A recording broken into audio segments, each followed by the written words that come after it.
नरेंद्र मोदी जाते हैं इसराइल, वहाँ जाके कहते हैं कि अफ़गानिस्तान के हम साथ हैं, और हम देखते हैं कि कुछ टाइम के बाद अफ़गानिस्तान पाकिस्तान पे हमला कर देता है।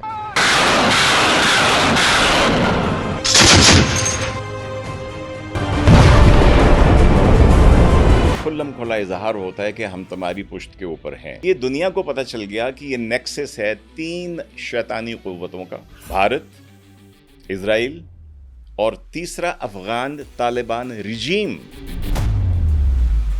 अफ़गानिस्तान और पाकिस्तान की जंग मज़ीद कशीदगी इख्तियार करती है। अस्करी लिहाज से अफ़गानिस्तान इस वक्त किस मकाम पे खड़ा है? नुकसान तो दोनों का होगा, लेकिन अफगानिस्तान का बहुत नुकसान होगा। ज़बीहुल्लाह मुजाहिद ने कहा कि 24 घंटे में हम पाकिस्तान पे कब्जा कर लेंगे। जो हलाशेरी करके किसी को, छोटे से टाइगर को आगे करके एक ताकतवर पाकिस्तान इससे लड़ रहा हो, जब उसको आगे से जोर से थप्पड़ पड़ता है, और ज़बीहुल्लाह ने 24 घंटे में अपनी स्टेटमेंट बदल ली। हमने F-16 को गिरा दिया। वो भारत ने भी गिराया था, अभी लंदन ने भी गिराया था, उसको तो अमेरिका ने भी नहीं माना कि गिराया है।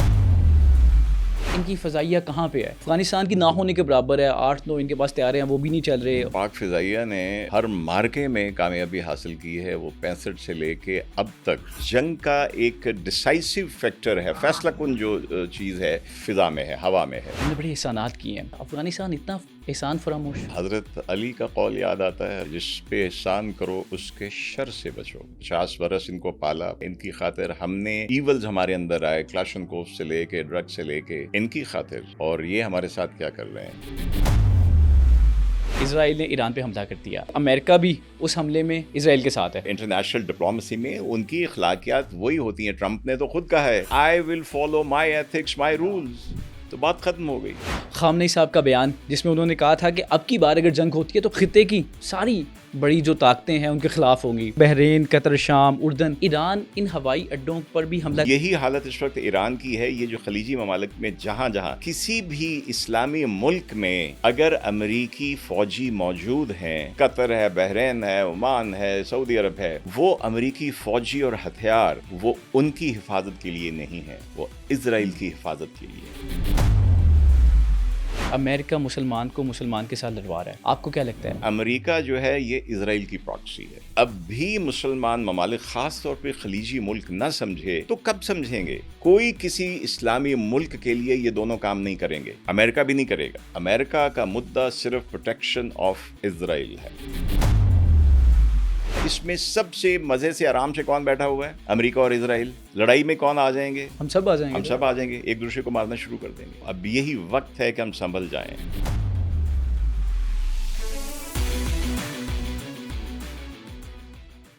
सलाम, खुशामदीद। मैं एहतशामुल्लाह बहलीम और आप पब्लिक पॉडकास्ट मुलाहिज़ा फरमा रहे हैं। अफ़गानिस्तान वो मुल्क जिस पर पाकिस्तान के बहुत एहसानात हैं। अफ़गानी खुद भी कहते हैं कि पाकिस्तान वो मुल्क है जिसने हमारे लिए अपने दरवाजे खोले, बाहें फैलाईं, लेकिन हमने उनके एहसानात को माना नहीं। लेकिन कुछ अफ़गानी आज भी ऐसे हैं जो कहते हैं कि अब पाकिस्तानियों के इतने एहसानात हैं कि हम उन एहसानात के बोझ तले दबे हुए हैं। लेकिन फिर भी ये वो सरज़मीन है जो प्रॉक्सीज़ की सरज़मीन है, जहाँ आज भी भारत एक्टिव है, जो आज भी अमेरिका की प्रॉक्सी है, जो आज भी इज़राइल की प्रॉक्सी है। हमने देखा कि 2 दिन पहले मोदी इज़राइल जाते हैं, उसके बाद वो कहते हैं कि हम अफ़गानिस्तान के साथ खड़े हैं, और थोड़े उसी कुछ टाइम के बाद हम देखते हैं कि अफ़गानिस्तान की जानिब से पाकिस्तान पर हमला कर दिया जाता है।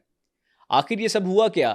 और अगर ये जंग मज़ीद कशीदगी इख्तियार करती है तो क्या होगा? इसके कॉन्सिक्वेंसेस क्या होंगे? इसी पॉडकास्ट के जो हमारे गेस्ट हैं, जनाब रिटायर एयर वाइस मार्शल जनाब साजिद साहब, इनसे पूछते हैं कि मज़ीद क्या होने वाला है, इस खित्ते में क्या होने जा रहा है, क्योंकि आज ईरान पर इज़राइल और अमेरिका का हमला भी हुआ है। इस हवाले से भी हम कुछ सवालात करेंगे। अस्सलाम वालेकुम सर, क्या हाल हैं? ठीक हैं? अस्सलाम वालेकुम, अल्हम्दुलिल्लाह। हम आपसे भी सुनते हैं, हमने पाक फ़ौज से भी सुना कि हमने बड़े एहसानात किए हैं, लेकिन सर अफ़गानिस्तान इतना एहसान फरामोश। एहसान की बात की तो फिर हज़रत अली का कौल याद आता है रज़ियल्लाहु ताला अन्हु का, कि जिस पे एहसान करो उसके शर से बचो। तो ये वही सिलसिला है। हमने एहसान किए, ऐसे वैसे एहसानात किए। 50 बरस इनको पाला, 50 लाख को पाला। इनकी खातिर हमने अपने अंदर क्या क्या जो ईवल्स हमारे अंदर आए, क्लाशनकोव से लेके ड्रग से लेके, इनकी खातिर, और ये हमारे साथ क्या कर रहे हैं। तो आपका सवाल बिल्कुल बजा है। तो ये एक एहसान फरामोश का शर है जिसको हम फील कर रहे हैं, जिसको हम फेस कर रहे हैं। सर, अगर अफ़गानिस्तान और पाकिस्तान की जंग मज़ीद कशीदगी इख्तियार करती है तो अस्करी लिहाज से अफ़गानिस्तान इस वक्त किस मकाम पे खड़ा है? देखिए, ये इंतहाई बदकिस्मती होगी हमारी कि जिसके ऊपर हमें एहसान किया, आपने बात की, मुसलमान मुल्क है बहरहाल। ज़रूरी नहीं है कि अगर तालिबान रजीम जो है, जो ऊपर लोग बैठे हुए उनकी हरकतें कैसी हैं, तो सारी कौम ऐसी नहीं है। ये बड़े अच्छे लोग थे, 70s तक बड़ा फॉरवर्ड लुकिंग होता था। एक तरफ बैरूत लोग जाते थे शॉपिंग के लिए, तो एक तरफ लोग काबुल आते थे शॉपिंग करनी। ये सन 71, 72, 73 में ऐसे होता था।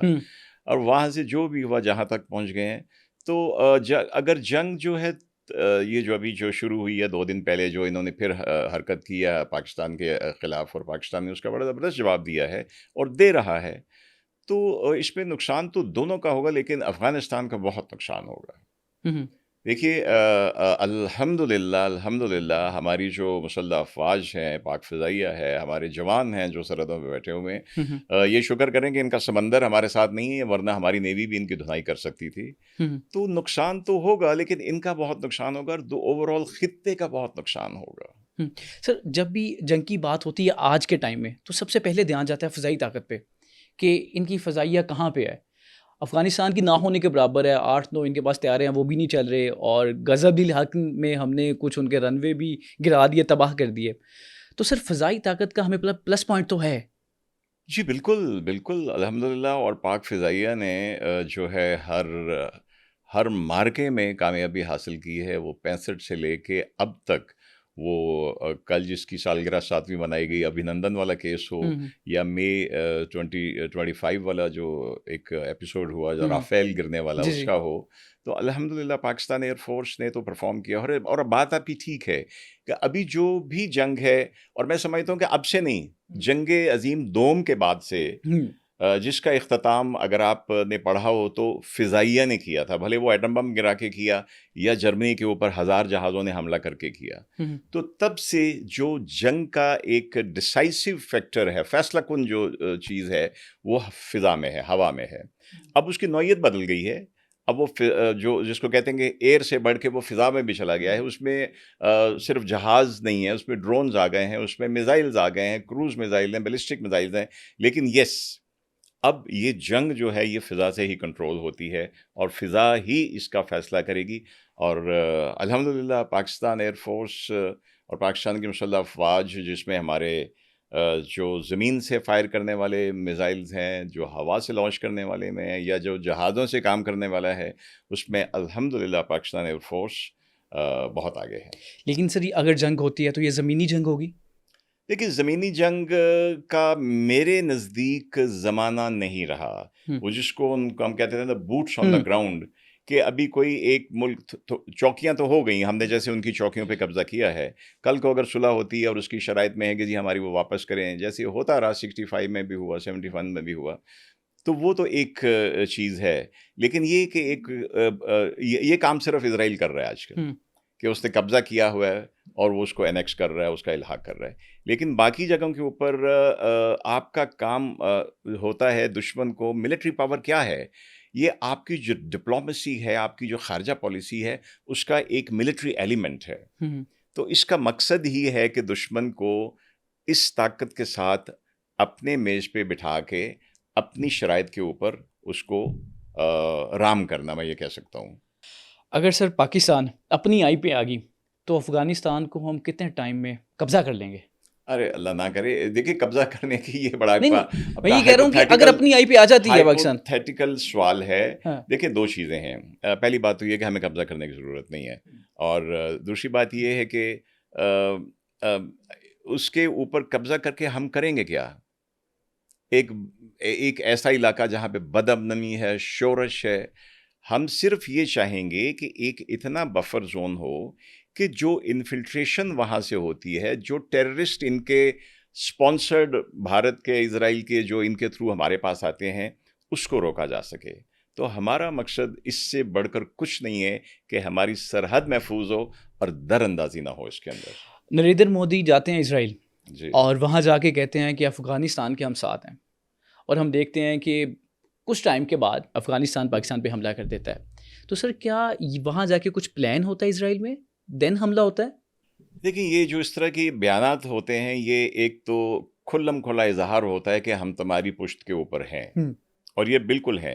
वरना हम तो जानते हैं कि तालिबान रजीम को कौन स्पॉन्सर कर रहा है। ये जो टीटीपी है, तहरीक तालिबान सो कॉल्ड पाकिस्तान, इसको किसने पनाह दी हुई है और इनका खर्चा पानी कौन चला रहा है? अफगानिस्तान के पास तो अपने खाने के पैसे नहीं हैं। उसको अगर अमेरिका आज $40 मिलियन महीने के देना बंद कर दे तो ये तो भूखे मर जाएं। बॉर्डर तो हमने बंद कर दिया, ट्रेड तो हमने बंद कर दी इनकी। तो इनको ये चीज़ें तो जिसको कहते हैं बड़ी वाज़ेह थी, अब उसका इजहार कर दिया, तो ये दुनिया को पता चल गया कि ये नेक्सस है 3 शैतानी कुव्वतों का, भारत, इजराइल और तीसरा अफगान तालिबान रजीम। मैं अफगानिस्तान नहीं कहूँगा, अफगान तालिबान रजीम, जो उनके हाथों में खेल रहे हैं, जो उनकी शैतानियत को जो है फैसिलिटेट कर रहे हैं, और जिसकी वजह से पाकिस्तान के अंदर टीटीपी और दूसरे बीएलए ये लोग जो हैं ये पनप रहे हैं, या ये जो है अपनी हरकतें कर रहे हैं। आप लोग मुझे ये बताइए कि अभी जो कुछ अर्सा पहले बीएलए ने कोई 12 मकामात पे कोऑर्डिनेटेड अटैक किया, तो कोई इनको ट्रेन कर रहा है, कोई गाइड कर रहा है। और एक मैं देख रहा था जो टेररिस्ट जिसको हमारे अफवाज ने खारजी को मारा, उसने जो गैजेट पहने हुए थे, डिफरेंट लेज़र वेज़र और नाइट विजन, उसकी कीमत बनती थी, एक शख्स ने जो पहने हुए थे 36 लाख पाकिस्तानी रुपए। तो ये कहाँ से आ रहे हैं? तो बात यह है कि जो अभी आपने पूछा, तो इससे एक खुल्लम खुल्ला सारी दुनिया को पता चल गया, हमारे कहने की ज़रूरत नहीं है कि ये मिले हुए हैं, उन्होंने खुद उसका इकरार कर लिया है। लेकिन सर इंटरेस्टिंग मोमेंट तब आई जब ज़बीहुल्लाह मुजाहिद ने कहा कि 24 घंटे में हम पाकिस्तान पे कब्जा कर लेंगे। लेकिन हुआ कुछ यूँ कि वो 24 घंटे भी नहीं गुजरे, जब ऑपरेशन गज़ब-लिल हक़ स्टार्ट होता है, तो फिर वो जनाब कहते हैं कि बातचीत से हमेशा अफ़गानिस्तान ने मामला हल किया है। तो फिर क्या वो भारत ने जो सर पे हाथ रखा था वो पीछे ही खींच लिया, या उन्हें समझ आ गई कि हम पाकिस्तान से जंग तो लड़ने वाले नहीं हैं? ये दूसरी बात आपकी बिल्कुल ठीक है, भारत ने हाथ नहीं खींचा ना, वो खींचेगा इतनी आसानी से। ये जो हलाशेरी करके किसी को, छोटे से टाइगर को आगे करके कोशिश करते हैं कि तुम इसको आगे जो है एक ताकतवर पाकिस्तान इससे लड़ो, जब उसको आगे से जोर से थप्पड़ पड़ता है तो वो ज़बीहुल्लाह ने 24 घंटे में अपनी स्टेटमेंट बदल ली, बिल्कुल। तो जवाब आपको मिल गया। लेकिन सर उन्होंने कहा कि हमने F-16 को गिरा दिया। वो भारत ने भी गिराया था, अभिनंदन ने भी गिराया था, उसको तो अमेरिका ने भी नहीं माना कि गिराया है। देखो, मैं आपको एक चीज़ बताऊं कि जो भी अमेरिकी जहाज़ दुनिया में किसी के पास है, ये एक ओपन सीक्रेट है, सीक्रेट नहीं है, तो अमेरिकी उसके एक एक पेज पुर्जे का हिसाब रखते हैं। ठीक है। तो आपको याद होगा कि जब अभिनंदन केस में उन्होंने दावा किया कि हमने एक F-16 गिराया, तो अमेरिकी ओहदेदार ने आके टीवी पे कहा कि उनके सारे F-16 इंटैक्ट हैं। तो अल्हम्दुलिल्लाह ऐसी कोई बात नहीं है, हमारे पास वो सारे वसाइल और हथियार मौजूद हैं कि हम अगर राफेल को वहाँ घुसे बगैर गिरा सकते हैं, और उनके अंदर, भारत के अंदर 30-35 टारगेट्स को निशाना बना सकते हैं अपने मुल्क में रह के, तो ये भी कोई मुश्किल बात नहीं है। लेकिन सर रात डोनाल्ड ट्रंप साहब की स्टेटमेंट भी आई कि हम बहुत अच्छा कर रहे हैं पाकिस्तान और हम मुज़ाकरात नहीं करवाएंगे।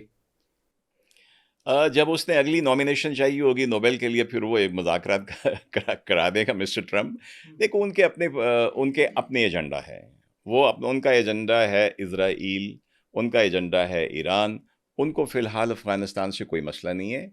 और ये जो कहते हैं कि वो बगराम बेस वगैरह जो है उसको वो वापस ले लेंगे, भाई वो उन्हीं का है, वो पे कर रहे हैं अफ़गानिस्तान को उन बेसिस को मेंटेन करने के लिए।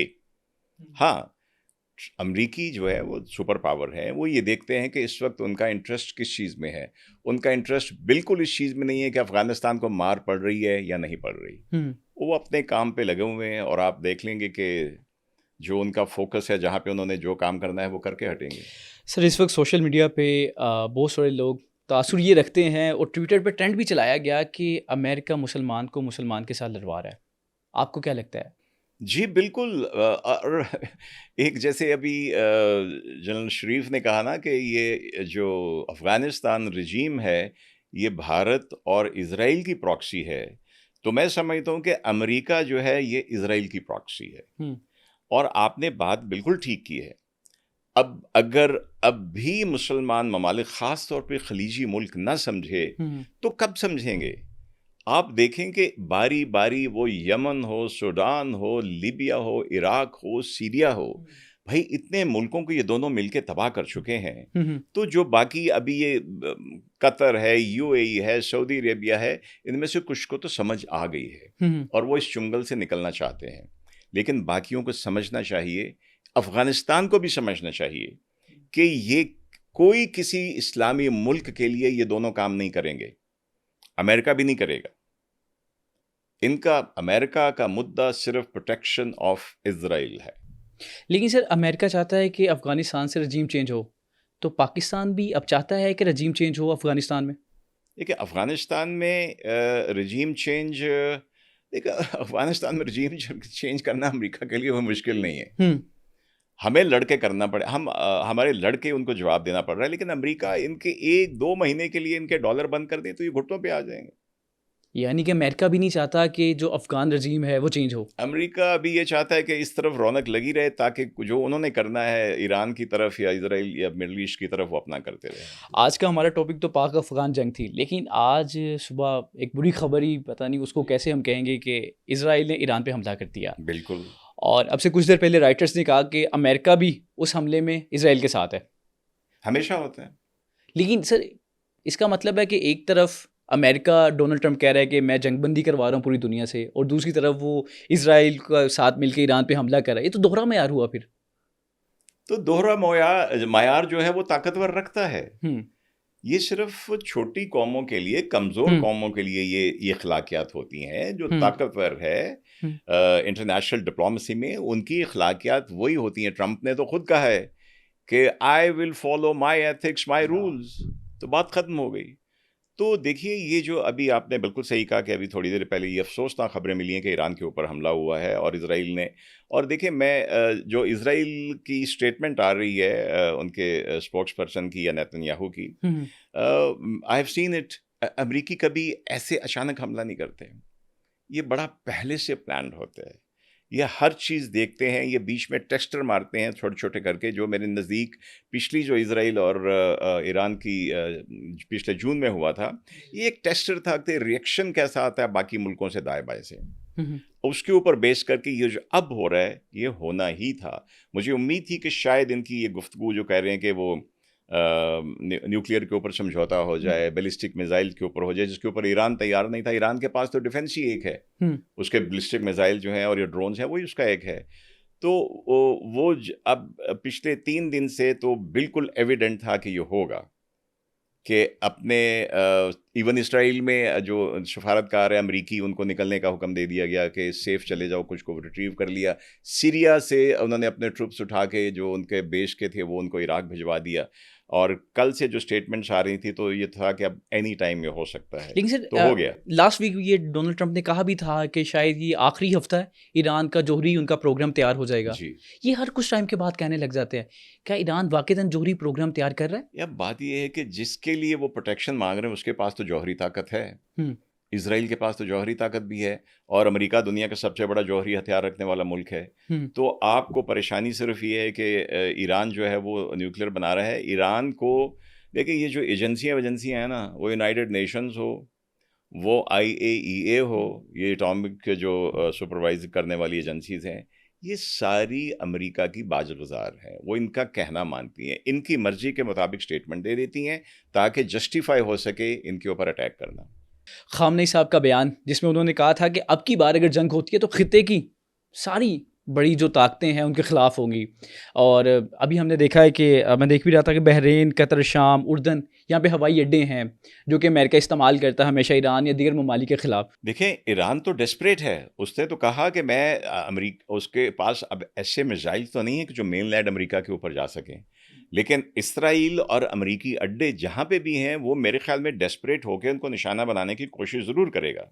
क्योंकि देखिए, मैंने अगर अपने घर पे आपके दुश्मनों को पनाह दी हुई है और आपके पास और कहीं हमला करने की सकत नहीं है, आप मेरे ऊपर तो करेंगे ना, भले मैं आपका कज़न हूँ या डिस्टेंट रिश्तेदार हूँ।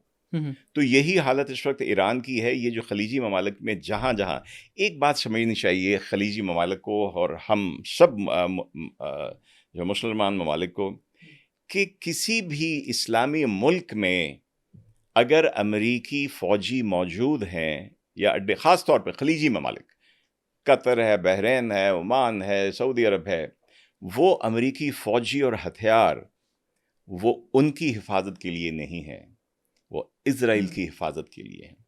तो इज़राइल का जिसको हम आयरन डोम कहते हैं, वो इज़राइल से की हदों से बहुत बाहर अमेरिकी अड्डों की सूरत में मौजूद है। तो इसका मतलब ये सारे इस्लामी ममालिक जो हैं वो इज़राइल के लिए काम कर रहे हैं। बिल्कुल, ये सब यही तो समझते क्यों नहीं, मुझे समझ नहीं आती कि एक आम आदमी को समझ आती है इनकी क्या मजबूरियां हैं। आपको अल्लाह ताला ने रिसोर्सेज दिए हैं, ऑयल रिच कंट्रीज हैं आप लोग, आप क्यों नहीं अपने पैरों पे खड़े होना चाहते? आप क्यों नहीं अपनी एक यूनियन बनाते? अगर जिसको मैं उसमें मजहबी बातों में नहीं पढ़ना चाहता, लेकिन अगर क्रिश्चियन मिलके एक यूरोपियन यूनियन बना सकते हैं तो भाई आप क्यों नहीं बना सकते? हम तो ओआईसी में इकट्ठे नहीं होते, यही बदकिस्मती है, और वो हमें लड़वाते हैं। हम अपनी ओआईसी में उनको ऑब्जर्वर के तौर पे बुला के बिठा लेते हैं। तो ये समझना चाहिए, इट इज़ द टाइम। अगर नहीं होगा तो ये एक एक एक करके ग्रेटर इजराइल बनता चला जाएगा। भले इजराइली उसको वहाँ पे अपने फौजियों के साथ उसके ऊपर कब्जा करें, या वहाँ पे रिजीम ऐसे हों जो कि इजराइल की प्रोटेक्शन का बायस बने। अगर इन हवाई अड्डों पे ईरान हमला कर देता है तो सर इस्लामिक ममालिक भी इस पे हमला कर देंगे तो एक नई जंग हो जाएगी, तो ये तो वर्ल्ड वॉर 3 की तरफ चले जाएगा सब कुछ। तो ये होगा अगर ये चीज़ें इसी तरह बढ़ती रही, और ईरान अगर सेकंड स्ट्राइक, देखें ईरान के ऊपर हमला हो चुका है अभी, जैसे आपने खबरें सुनी, अगर ईरान जो है अपने असासे जो है सेव रख के रिटेलिएट करता है तो ये जंग तो फैलेगी। तो क्या उसके बाद क्या होगा कि कतर के ऊपर, अमेरिकी अड्डे के ऊपर अगर ईरान एक मिसाइल फेंकता है तो अमेरिका तो जवाब दे तो दे, क्या कतर का ये बनता है कि वो एक रिटेलिएटरी मिसाइल कतर जो है वो ईरान के ऊपर फेंके? भाई आपने बिठाए हुए अमेरिकियों को अपने ऊपर, आपने इजराइलियों को बिठाया हुआ है, ईरान ने तो नहीं बिठाया हुआ। लेकिन सर वो तो करेगा फिर, वो तो कतर और करेगा। दीगर ममालिक तो करेंगे फिर। तो यही तो होगा ना। जितना ज्यादा क्योस होगा, इसमें सबसे मजे से आराम से कौन बैठा हुआ है? अमेरिका और इजराइल। और इजराइल लड़ाई में कौन आ जाएंगे? हम सब आ जाएंगे। हम सब आ जाएंगे, एक दूसरे को मारना शुरू कर देंगे। तो संभल जाओ, अब यही वक्त है कि हम संभल जाएं। लेकिन सर पाकिस्तान, अगर ईरान और इजराइल की जंग मजीद कशीदगी इख्तियार कर जाती है, पाकिस्तान कहाँ स्टैंड करता है? देखिए, पाकिस्तान को बिल्कुल कोशिश करनी चाहिए कि अगर हम कहीं पे डिप्लोमेसी में हेल्प कर सकते हैं, इससे ज़्यादा हम, इन माय ओपिनियन, हम कुछ नहीं कर सकते। हम जिसको हम कहते हैं कि इखलाकी, लेकिन देखें ना, मिलिटरीली हम किसी को सपोर्ट नहीं कर सकते। हम बिल्कुल ये नहीं कर सकते कि इसका साथ दें। अमेरिका को तो खैर हमारी मिलिटरीली ज़रूरत नहीं है, वो जो भी स्ट्राइक्स कर रहे हैं उनके पास सारे रिसोर्सेज मौजूद हैं। लेकिन सर माजी में हमने न चाहते हुए जंगों में हम कूदे हैं। है- अगर अमेरिका हमें दोबारा कहता वो है, हिमाकत है। आई होप कि हम इस दफ़ा ऐसी हिमाकत नहीं करते कि हम किसी की जंग में कूदें। हमने अफ़गानिस्तान में 2 दफ़ा जंग में कूद के देख लिया कि शायद इतना नुकसान किसी और का नहीं हुआ जितना हमारा हुआ। हम अब भी पिछले 25 वर्षों में 70,000 पाकिस्तानी जाने, जिसमें हमारे 30-35 हज़ार हमारे यूनिफॉर्म लोग हैं, वो एफसी के हों, वो आर्मी के हों, वो दूसरी लेवीज़ के हों, हम कर चुके हैं। तो मुझे उम्मीद है कि हमारे जो ममलकत के काम को संभालने वाले लोग हैं, उसको इस्टेब्लिशमेंट कह लें, आपको फोर्सेस कह लें, आप उसको स्टेट गवर्नमेंट कह लें, कि अब हम किसी की जंग में नहीं पड़ेंगे। लेकिन सर अमेरिका तो यूँ महसूस होता है, या डोनाल्ड ट्रंप तो यूँ महसूस होता है कि वो हमारे स्पोक्स पर्सन है। हाल ही में जो हमारी पाक भारत की जंग थी, उन्होंने तो बड़ा किरदार अदा किया, तो ट्रंप नाराज़ नहीं हो जाएंगे? देखिए, यही तो डिप्लोमेसी है कि आपने इन चीज़ों को हैंडल करना कैसे है। मेरे नज़दीक अभी तक हमने डिप्लोमेटिकली हमारे रिलेशन जो चाइना से हैं, रशिया से और अमेरिका से हैं, लोग तो कह रहे थे कि, और सही भी कहते हैं कि कोई कोई फ्री लंच नहीं होता, कोई आपकी तारीफ कर रहा है, कुछ कर रहा है। लेकिन देखिए, आप इतने ताकतवर आदमी को नाराज़ भी नहीं कर सकते। वो कह रहा है कि तुम बीवे बच्चे हो, तो मान लो यार बीवे बच्चे हो, भले आप नहीं हो, ठीक है। तो हमने एंटेगनाइज नहीं करना, नाराज़ नहीं करना, हमने डिप्लोमेटिकली इसमें से एक रास्ता ऐसा बनाना है कि हम न्यूट्रल रहें, और उसके साथ अगर हम किसी तरह मिल के कोई डिप्लोमेटिक सोल्यूशन की तरफ जा सकते हैं। जंग तो अब शुरू हो चुकी है, अभी तो इसका एक्चुअली पता चलेगा कि रिटेलिएशन कैसे होती है ईरान की। तो आई थिंक हमें बिल्कुल न्यूट्रल रहना चाहिए। देखिए, मैं शायद कुछ लोगों को ये बात कड़वी लगे, लेकिन ये जब तक ये पिछले जून में ईरान इजराइल का नहीं हुआ था, तो इसी ईरान ने चाबहार की बंदरगाह भारत को दी हुई थी, और किस कंडीशन के साथ दी हुई थी कि वो इन्वेस्टमेंट करे और अगर जंग हो किसी के साथ तो भारतीय नेवी उसको इस्तेमाल कर सकती है। तो मुझे बताइए कि इस रीजन में भारतीय नेवी की जंग किसके साथ होनी थी? पाकिस्तान के साथ। तो अगर वो ईरान ने 40 साल तक अपने जो है जो उनका ज़ाती मफाद है, मुल्की मफाद, उसको मुकद्दम रखा, ये कहकर कि पाकिस्तान पड़ोसी है, भारत दोस्त है। कुलभूषण हमेशा कुलभूषण कहाँ से आया? तीसरी दफा भी वो एक ही रास्ते से आया, तीनों दफा हमने वो जो पिछले साल एक ईरान से। मर्ग संचार वो क्या एक हमने ऑपरेशन किया था, जो हमने सो कॉल्ड मिसिंग पर्सन मारे थे, वो टेररिस्ट बन के कहाँ बैठे हुए थे? ईरान में सर। तो ईरान को ब्लास्ट पिछले हुए जून में वो समझ आई कि भारत उसका दोस्त नहीं है। भारत के लोगों ने रॉ ने मोसाद को सपोर्ट किया। लेकिन सर ईरान में भारत की इन्वेस्टमेंट भी तो है, भारी इन्वेस्टमेंट है। हाँ बिल्कुल है। देखिए इसकी सबसे अच्छी मिसाल चाइना है कि इकोनॉमिक्स को एक तरफ रख के आप कैसे जो है अपना डिप्लोमेटिकली अपने आप को आगे लेके जाते हैं। आई थिंक इसमें चाइना से ज़्यादा खूबसूरत मिसाल कोई नहीं है। तो ईरान ये कर सकता था, लेकिन ईरान को इस शर्त के साथ भारत को बंदरगाह देना कि जंग की सूरत में वो इस्तेमाल कर सकता है, ये ठीक नहीं था। लेकिन बहरहाल ईरान को समझ आई है और हम उम्मीद रखते हैं कि इंशाल्लाह हमें ये सारी बातें हमारे दिल में है। देखिए दिल में तो रहती है ना। हाँ। इसका मतलब है कि कहीं ना कहीं हमारे भी खदशात तो होंगे फिर, अगर हम ईरान का साथ देते हैं। खदशात बिल्कुल, हम बिल्कुल हमें देखें मिलिटरीली हमें बिल्कुल किसी का साथ नहीं देना चाहिए, ना अमेरिका का और ना ही ईरान का। मिलिटरीली बिल्कुल नहीं। ये काम चाइना कर सकता है, ये काम रशिया कर सकता है, वो भी उनको कुछ जिसको कहते हैं कि फोर्थ डोमेन में या उनको इलेक्ट्रॉनिक्स में, इंफॉर्मेशन में, इन चीज़ों में दे के अभी कोई माली या जिसको कहते हैं ना वेपन सपोर्ट देने की तो अभी टाइम नहीं है। जंग शुरू हो चुकी है, अब ना मिसाइल पहुंचाए जा सकते हैं, ना कोई J-35 पहुंचाए जा सकते हैं, ये तो अभी नहीं हो सकता। जो होना था इससे पहले अगर हो गया तो आई थिंक ईरान भी ऐसे ही कर सकता था कि पाकिस्तान के साथ भी अच्छी दोस्ती रखते हुए भारत के साथ इकोनॉमिक्स रखे। अभी आपको याद होगा कि जैसे ही सुबह मई में 10-11 मई की सुबह को पाकिस्तान और भारत की सुलह बकौर ट्रंप ने उन्होंने करवाई है, उसी शाम को चाइना के साथ टैरिफ का मुआहदा भी कर लिया अमेरिका ने। ऐसा ही करना चाहिए। सर आप देख रहे हैं कि कोई नया फॉरवर्ड ब्लॉक बन रहा है जिसमें Pakistan, Iran, China, Russia, Türkiye, ये सारे ममालिक होंगे। आई होप सो, मुझे उम्मीद बहुत है। और लेकिन ये इस जंग के जो अभी ईरान के ऊपर मुसल्लत की है इजराइल और अमेरिका ने, इसके आउटकम के ऊपर डिपेंड करेगा। और मैं फिर उम्मीद रखता हूँ कि हमारे अरब दोस्त ये समझ जाएं। और एक इंडिकेशन उसकी है जो MBS ने, सऊदी अरब ने पिछली पाकिस्तान भारत जंग के बाद जैसे ही उन्होंने अमेरिका के अड्डे सपोर्ट होने के बावजूद पाकिस्तान से एक मुआहिदा किया है डिफेंस का, किसी भी नौइयत का, किसी भी लेवल का, ये एक इब्तदा है। और मैं समझता हूँ कि इस वॉर के बाद सिचुएशन क्लियर होगी, जब ये सिचुएशन सेटल होगी ईरान की, इजराइल की, भारत की, जो मेरे नज़दीक अमेरिका उस वक्त तक जारी रखे जब तक वो रिजीम चेंज नहीं कर लेता, क्योंकि पिछली एफर्ट भी रिजीम चेंज करने के लिए अभी, उसके बाद जो है इन मुल्कों को मूव करना चाहिए towards a Muslim block which is connected with, जैसे आपने कहा, उसमें ब्राज़ील है, ब्रिक्स वाले हैं, रशिया है, चाइना है, साउथ अफ्रीका है, इनके साथ मिलकर। चाइना ने पाकिस्तान और अफ़गानिस्तान के मुज़ाकरात की भी बड़ी कोशिश की जी। तो अभी हम देख रहे हैं कि आज भी ऑपरेशन चल रहा है गज़ब लिल हक। तो चाइना की तरफ से आप समझ रहे हैं कि दोबारा फिर किस तरह की कोशिश की जाएगी? अब सीज़ फायर अमेरिका नहीं बल्कि चाइना करवाएगा। अभी भी चाइना ने कहा है और बड़े सीरियसली उन्होंने कहा है। आई थिंक कि बैकडोर को डिप्लोमेसी चल रही है, क्योंकि अफगानिस्तान को समझना चाहिए कि अमेरिका से उसका 10,000 मील का फासला है भाई, फॉरगेट इट। आप सेंट्रल एशिया हो, इधर आपके पाकिस्तान है, साथ आपके ऊपर चाइना है, यहाँ पे इनको अपने आप को शामिल करना चाहिए। तो अगर जहाँ तक मैं समझता हूँ कि चाइना ने बिल्कुल पिछले 2-3 दिन से खबरें आ रही हैं, वो कोशिश कर रहे हैं। लेट्स होप एक जिसको हम कहते हैं कि बेटर सेंस प्रिवेल्स, और चाइना डेफिनेटली चाहेगा। देखिए चाइना इसलिए चाहेगा कि चाइना का इकोनॉमिक कॉरिडोर सबसे अहम जो वो पाकिस्तान से गुजरता है, और इसी को डिस्टर्ब रखने के लिए BLA और TTP से कार्रवाइयाँ करवाई जा रही हैं। तो वो कौन करवा रहा है? अफगानिस्तान का इंटरेस्ट तो नहीं है क्या पाकिस्तान डिस्टर्ब रहे अंदर से? नहीं, ये तो प्रॉक्सी के तौर पे कर रहा है। किसकी प्रॉक्सी है? भारत और इजराइल की। भारत इजराइल की, और पुष्ट पे कौन है? अमेरिका।